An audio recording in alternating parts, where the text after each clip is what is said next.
কিছু এলো না, মালমূল যে খামো। এই দেই ম্যাচটা দেই, আমি আবার ফের চিল্লায় যাব। আপনারা একটু দোয়া করবেন যাতে আমি ভালো মতন 3 চিল্লা দিতে পারি।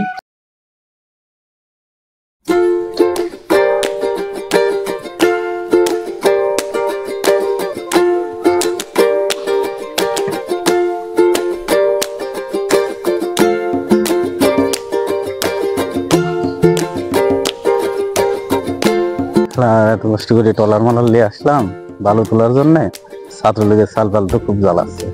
হ্যাঁ ভাই, ছাত্রলীগের সালপালা আমারে কোনো সম্মানই দেয় না।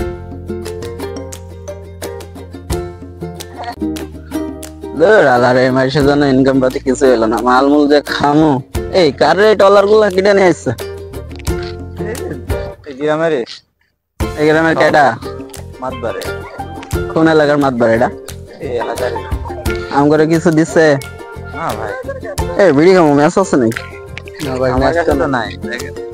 ভাই বিড়ি সিগারেট খান না, একটু ভদ্রভাবে কথা বলেন। এলাকার মাতবারে নেই। কোনটা এলাকার মাতবার? এলাকার মাতবার রে। আসসালামু আলাইকুম মাতবার সাহেব। ওয়ালাইকুম আসসালাম। এলাকার মাতবার এই টলার কি আপনি নিয়ে আসেন নাকি? হ্যাঁ।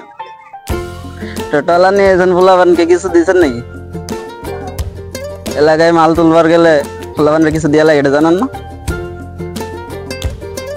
রে তোদের কিছু দিছে? না ভাই, কি ভাই রে?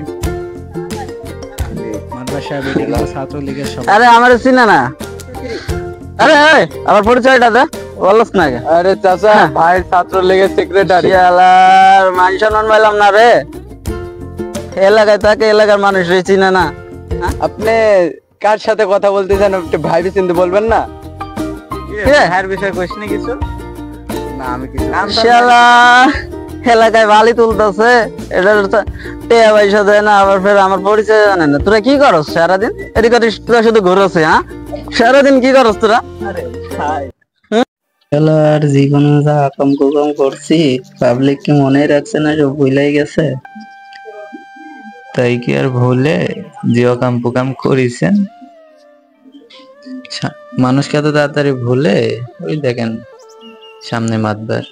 আসসালামু আলাইকুম মাতবার সাহেব, কেমন আছেন? আলহামদুলিল্লাহ, আমি ভালো আছি। তুমি কেমন আছো? এই তো আল্লাহ রাখছে আপনাদের দোয়ায়। এটা কে? ওই যে আরেকদিন আমার সাথে বেয়াদবি করলো না, ছাত্রলীগের সভাপতি। কি ব্যাপার ছোট ভাই, তুমি এখন ওইগুলো মনে রাখছো? ওইগুলো মনে রাখলে হবে? হ্যাঁ, মানুষ তো পরিবর্তন হয়, বুঝো না? আর এখন আমি রাজনীতি করি না, নামাজ কালাম পড়ি 5 ওয়াক্ত, ঠিক আছে? দিনের রাস্তায় আছি। আর তোমরাও দোয়া করবা যাতে আমি এভাবে চলতে পারি সারা জীবন। আর রাজনীতি থেকে অবসর নিয়েছি মাতবার সাহেব, আপনিও একটু দোয়া করবেন আমার জন্য যাতে আমি ভালো মতন চলতে পারি। আর সামনে হচ্ছে আমি আবার ফের চিল্লায় যাব। আপনারা একটু দোয়া করবেন যাতে আমি ভালো মতন 3 চিল্লা দিতে পারি। দিনের পথে চলে যেন জনগণের সেবা করতে পারি, এটাই আমার জন্য কল্যাণকর হবে। মানুষের পাশে দাঁড়াতে পারি যেন। চলেন মসজিদের দিকে যাই, নামাজের সময় হয়ে গেছে। যাও, আমার একটু কাজ আছে, হাতে সারি আসি। তোমাদের আগের কথা আর মনে নাই, ওইসব আমি ভুলে গেছি। আচ্ছা ঠিক আছে, তাহলে আপনি মসজিদে আসেন, আমরা যাই। ছোট ভাই রাগ করো না, আর আগেকার কথা সব ভুলে যাও। এখন আর আমি রাজনীতির ভিতরে নেই, ঠিক আছে? তোমরা সবাই ভালো থাকো। আসো মসজিদের দিকে আসো, চলো নামাজে যাই। রাজনীতি আমাদের ছোট্ট জীবনের অংশ, কিন্তু সেটাকে যদি আমরা সঠিকভাবে কাজে লাগাতে পারি, তবে সেটাই হবে আমাদের জীবনের সব থেকে বড় সফলতা।